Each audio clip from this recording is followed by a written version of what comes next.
بسم اللہ الرحمن الرحیم نحمدہ ونصلی علی رسولہ الکریم اما بعد۔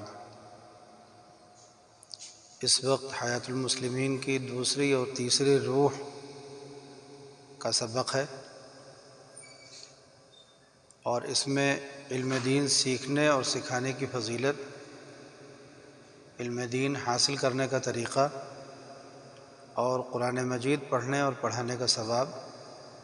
یہ تین مضامین بیان کیے گئے ہیں۔ خلاصے کے طور پر چند روایات اس کتاب سے، حیات المسلمین سے، اور بعض جگہوں پر آیات کا ترجمہ سنایا جائے گا۔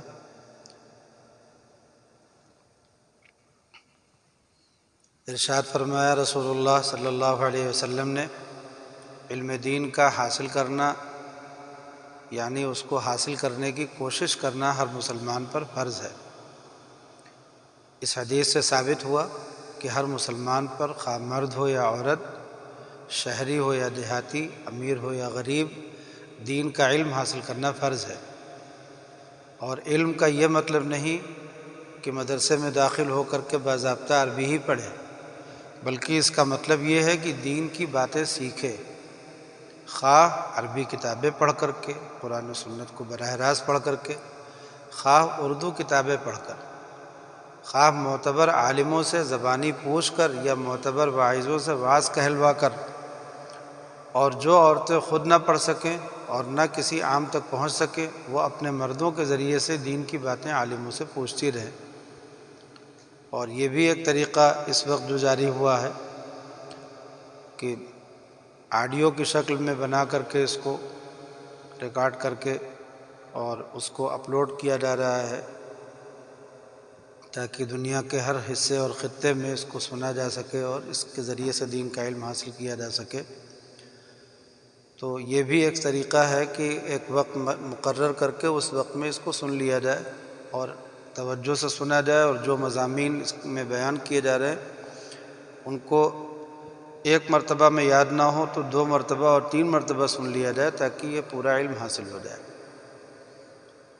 ایسا ہی ایک روایت میں ہے، ارشاد فرمایا رسول اللہ صلی اللہ علیہ وسلم نے کہ اے ابو ذر، اگر تم کہیں جا کر ایک آیت قرآن پاک کی سیکھ لو تو یہ تمہارے لیے 100 رکعت نماز نفل پڑھنے سے بہتر ہے، اور اگر تم کہیں جا کر ایک مضمون دین کا علم کا سیکھ لو، خواہ اس پر عمل ہو یا نہ ہو،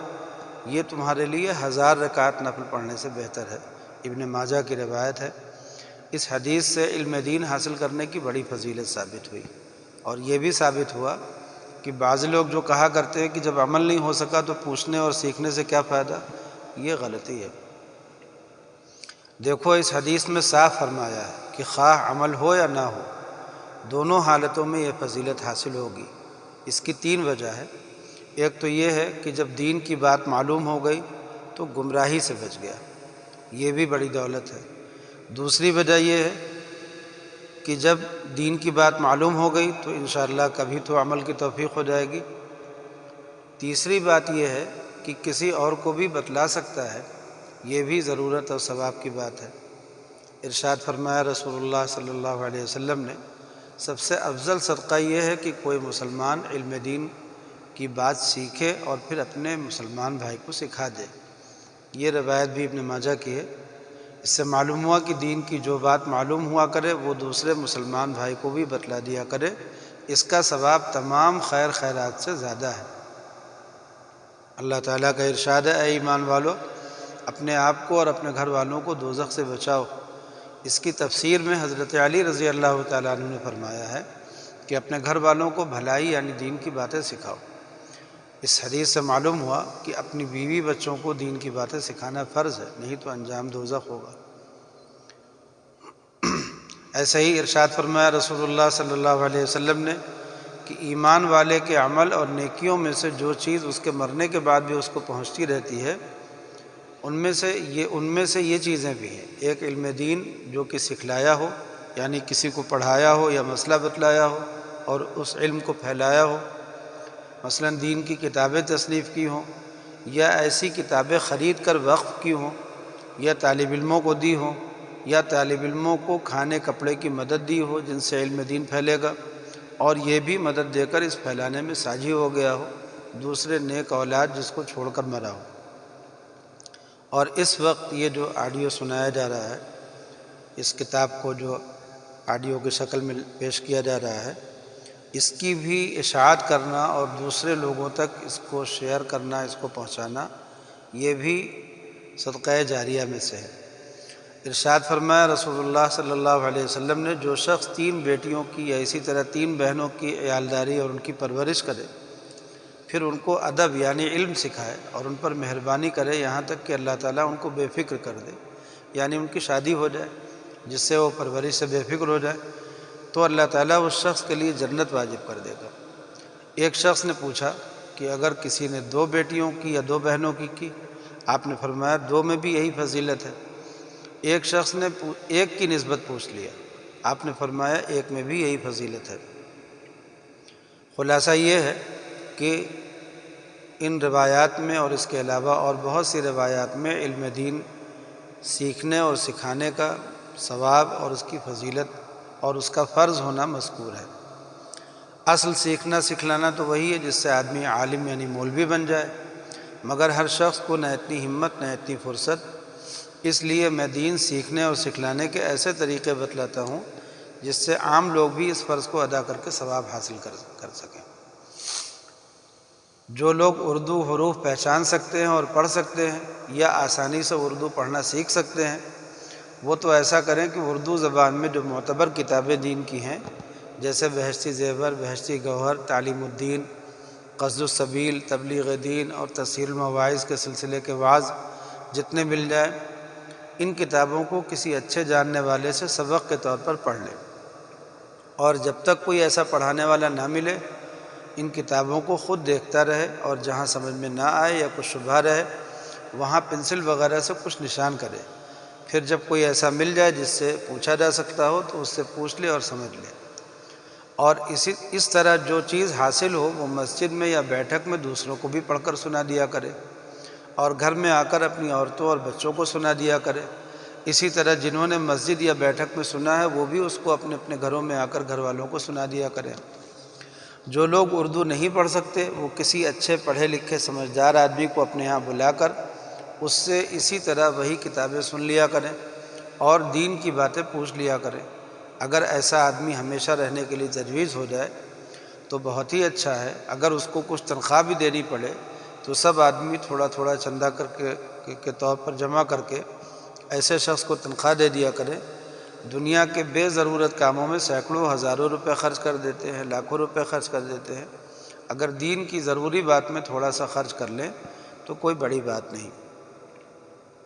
مگر ایسا آدمی جو تم کو دین کی باتیں بتلائے اور ایسی کتابیں اپنی سمجھ سے تجویز کرنا منع ہے، بلکہ کسی اچھے اللہ والے عالم سے مشورہ لے کر کے تجویز کرنا چاہیے کہ کون سی کتابیں پڑھی جائیں اور کس عالم سے یہ باتیں سنی جائیں۔ ایک کام یہ پابندی سے کریں کہ جب کوئی کام دنیا کا یا دین کا کرنا ہو جس کا اچھا یا برا ہونا معلوم نہ ہو، اس کو دھیان کر کے کسی اللہ والے عالم سے ضرور پوچھ لیا کرو، اور وہ جو بتلائے اس کو خوب یاد رکھو، اور دوسرے مردوں اور عورتوں کو بھی بتلا دیا کرو، اور اگر ایسے عالم کے پاس جانے کی فرصت نہ ہو تو اس کے پاس خط بھیج کر پوچھ لیا کرو، اور جواب کے واسطے ایک لفافے پر یا ایک کارڈ پر اپنا پتہ لکھ کر یا لکھوا کر اپنے خط کے اندر رکھ دیا کریں۔ اس طرح سے جواب دینا اس عالم کو آسان ہوگا۔ ایک اس بات کی پابندی رکھیں کہ کبھی کبھی اللہ والے عالموں سے ملتے رہیں، اگر ارادہ کر کے جائیں تو بہت ہی اچھی بات ہے، اور اگر فرصت نہ ہو اور ایسا عالم بھی پاس نہ ہو، جیسے گاؤں والے ایک طرف پڑے رہتے ہیں، تو جب کبھی شہروں میں کسی کام کو جانا ہو اور وہاں ایسا عالم موجود ہو تو تھوڑی دیر کے لیے اس کے پاس جا کر بیٹھ جایا کرے، اور کوئی بات یاد آ جائے تو پوچھ لیا کرے۔ ایک کام ضروری سمجھ کر یہ بھی کیا کریں کہ کبھی کبھی مہینے 2 مہینے میں کسی عالم کی صلاح سے کسی وعظ کہنے والے کو اپنے گاؤں یا محلے میں بلا کر اس کا وعظ سنا کریں، جس سے اللہ تعالیٰ کی محبت اور خوف دل میں پیدا ہو جائے کہ اس سے دین پر عمل کرنا آسان ہو جاتا ہے۔ یہ مختصر بیان ہے دین سیکھنے کے طریقوں کا۔ اسی میں یہ بھی شامل ہے کہ یہ جو اس وقت چیزیں سنائی جا رہی ہیں ان کی بھی نشر و اشاعت کا بندوبست کیا جائے اور زیادہ سے زیادہ لوگوں کو اپنے اپنے گھروں میں پابندی سے اس کو سننے کا نظام بنا لیا جائے۔ اگر پابندی سے ان طریقوں کو جاری رکھیں گے تو دین کی ضروری باتیں بلا محنت حاصل ہو جائیں گی، اور اس کے ساتھ ہی دو باتوں کا اور خیال رکھیں کہ وہ بطور پرہیز کے ہیں۔ ایک یہ کہ کافروں اور گمراہوں کے جلسوں میں کبھی نہ جایا کرے۔ اول تو کفر اور گمراہی کی باتیں کان میں پڑنے سے دل میں اندھیرا پیدا ہو جاتا ہے، دوسرے بعض دفعہ ایمان کے جوش میں ایسی باتوں پر غصہ آ جاتا ہے۔ اگر کوئی نامناسب بات سن لی تو غصہ آ گیا، پھر غصہ ظاہر کیا تو بعض دفعہ فساد ہو جاتا ہے، بعض دفعہ اس فساد سے دنیا کا بھی نقصان ہو جاتا ہے، بعض دفعہ مقدمے کا جھگڑا کھڑا ہو جاتا ہے جس میں وقت بھی خرچ ہوتا ہے اور روپیہ بھی۔ یہ سب باتیں پریشانی کی ہیں۔ اور اگر غصہ ظاہر نہ کریں تو دل ہی دل میں گھٹن اور رنج پیدا ہوتا ہے، خام خواہ بیٹھے بٹھائے غم خریدنے سے کیا فائدہ۔ دوسری بات یہ ہے کہ کسی سے بحث مباحثہ نہ کریں کہ اس میں بھی اکثر ویسی ہی خرابیاں ہو جاتی ہیں جن کا ابھی بیان ہوا۔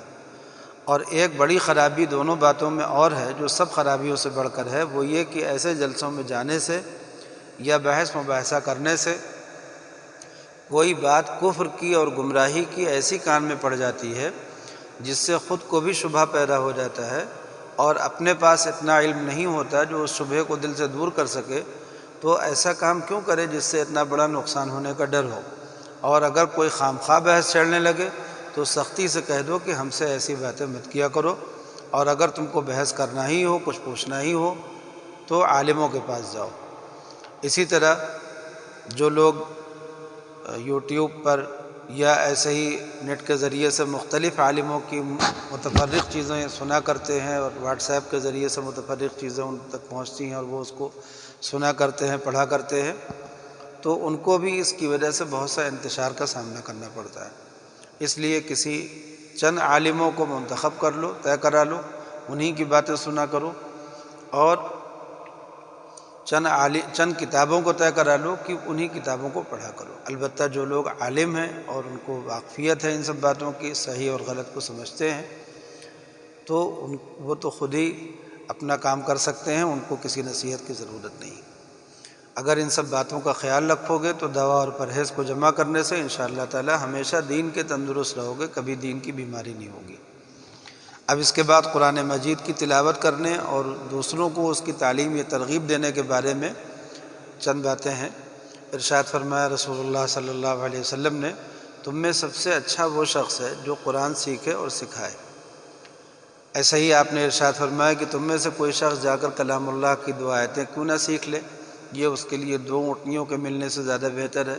اور 3 آیتیں، یہ اونٹنیاں جو ہیں عرب میں بہت زیادہ قیمتی مانی جاتی تھیں، تو آپ نے سب سے زیادہ قیمتی چیز کی مثال لی، اور 3 آیتیں 3 اونٹنیوں سے اور 4 آیتیں 4 اونٹنیوں سے بہتر ہے، اور ان کی گنتی کے جتنے اونٹ ہو سب سے وہ آیتیں بہتر ہیں۔ یعنی اونٹ تو دنیا میں کام آتے ہیں اور آیتیں دونوں جہان میں کام آتی ہیں۔ اور اونٹ کا نام مثال کے طور پر لیا گیا کیونکہ عرب اونٹوں کو بہت چاہتے تھے، ورنہ ایک آیت کے مقابلے میں ساری دنیا کی بھی کوئی حقیقت نہیں۔ اس حدیث سے معلوم ہوا کہ اگر کسی نے پورا قرآن بھی نہ پڑھا، تھوڑا ہی پڑھا ہو، اس کو بھی بڑی نعمت حاصل ہو گئی۔ ایسے ہی آپ صلی اللہ علیہ وسلم نے ارشاد فرمایا کہ جس کا قرآن خوب صاف ہو وہ درجے میں ان فرشتوں کے ساتھ ہوگا جو بندوں کے اعمال نامے لکھنے والے اور عزت والے اور پاکی والے ہیں۔ اور جو شخص قرآن پڑھتا ہو اور اس میں اٹکتا ہو اور وہ اس کو مشکل لگتا ہو، اس کو دوہرا ثواب ملے گا۔ ایک تو محنت کرنے کا، اس حدیث میں کتنی بڑی تسلی ہے اس شخص کے لیے جس کو قرآن اچھی طرح یاد نہیں ہوتا، وہ تنگ ہو کر اور نا امید ہو کر یہ سمجھ کر چھوڑ نہ دے کہ جب یاد ہی نہیں ہوتا تو پڑھنے سے کیا فائدہ۔ آپ نے خوشخبری دی کہ ایسے کو 2 ثواب ملیں گے۔ ایسے ہی آپ صلی اللہ علیہ وسلم نے فرمایا کہ جس شخص کے سینے میں کچھ بھی قرآن نہ ہو وہ ایسا ہے جیسے اجاڑ گھر، یعنی کوئی مسلمان قرآن سے خالی نہ ہو۔ ایسے ہی آپ صلی اللہ علیہ وسلم نے فرمایا کہ جس شخص نے کلام اللہ کا 1 حرف پڑھا اس کو 1 نیکی ملتی ہے، اور ہر نیکی 10 نیکی کے برابر ہوتی ہے، تو اس حساب سے 1 حرف پر 10 نیکیاں ملتی ہیں۔ اور میں یہ نہیں کہتا کہ الف لام میم 1 حرف ہے، بلکہ اس میں الف 1 حرف ہے اور لام 1 حرف ہے اور میم 1 حرف ہے، یعنی یہ ایک مثال ہے۔ اسی طرح جب پڑھنے والے نے الحمد کہا تو اس میں 5 حرف ہیں تو 50 نیکیاں مل جائیں گی۔ ارشاد فرمایا رسول اللہ صلی اللہ علیہ وسلم نے، جس نے قرآن پاک پڑھا اور اس کے حکموں پر عمل کیا، اس کے ماں باپ کو قیامت کے دن ایسا تاج پہنایا جائے گا جس کی روشنی آفتاب کی روشنی سے بھی زیادہ خوبصورت ہوگی۔ اس حدیث میں اولاد کے قرآن پڑھنے کی کتنی بڑی فضیلت ہے۔ سب مسلمانوں کو چاہیے کہ اولاد کو ضرور قرآن پڑھائیں،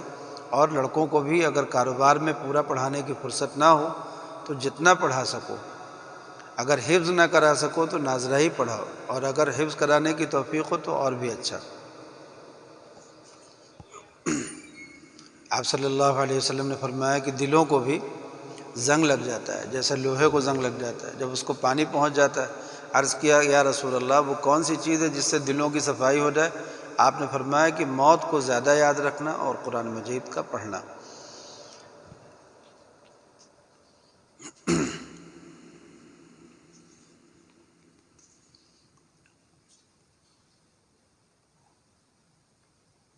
ارشاد فرمایا رسول اللہ صلی اللہ علیہ وسلم نے کہ قرآن پاک پڑھا کرو، کیونکہ وہ قیامت کے روز اپنے پڑھنے والوں کے لیے سفارشی بن کر آئے گا اور ان کو بخشوائے گا۔ ارشاد فرمایا رسول اللہ صلی اللہ علیہ وسلم نے، قرآن کا پڑھنے والا قیامت کے روز آئے گا تو قرآن یوں کہے گا کہ اے پروردگار، اس کو جوڑا پہنا دیجیے۔ پھر اس کو عزت کا تاج پہنا دیا جائے گا۔ پھر کہے گا اے پروردگار، اس سے خوش ہو جائیے، تو اللہ تعالیٰ اس سے خوش ہو جائیں گے۔ پھر کہا جائے گا کہ قرآن پڑھتا جا اور درجوں پر چڑھتا جا، اور ہر آیت کے بدلے ایک ایک نیکی بڑھتی جائے گی۔